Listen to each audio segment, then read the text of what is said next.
What is going on, everybody, and welcome to this week's rant.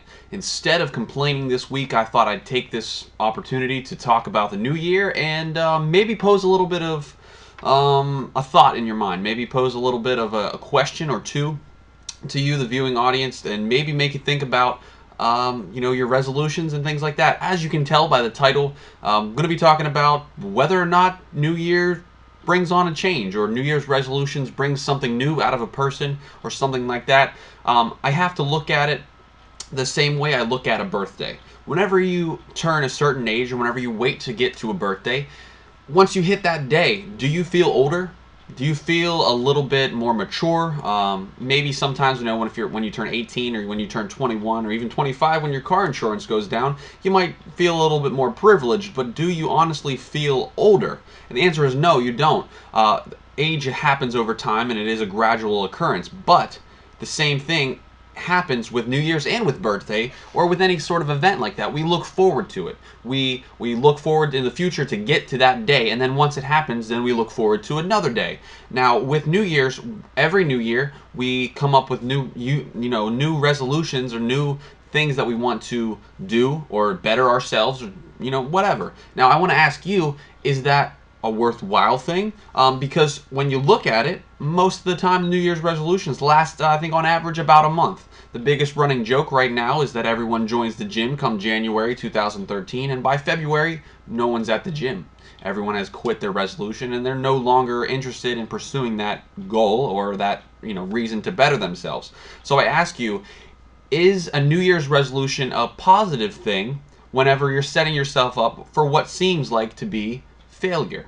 Now, obviously, some resolutions do follow through, and you're able to come through and better yourself, or achieve the goal that you had in mind. But ultimately, most of the time, you say, I want to swear less. Well, that might happen after about a month, and that's a silly one. But I'm just saying that, is it positive to set yourself up for failure? And me personally, I would rather work on an overall change to my outlook, to anything like that, all year, and say, this is what I'd like to accomplish, and this is how I'm going to get it done. And not so much say, I want to stop eating chocolate, and then for the next 2 months, just literally die because I really want to eat chocolate. Hopefully, you understand where I'm coming from.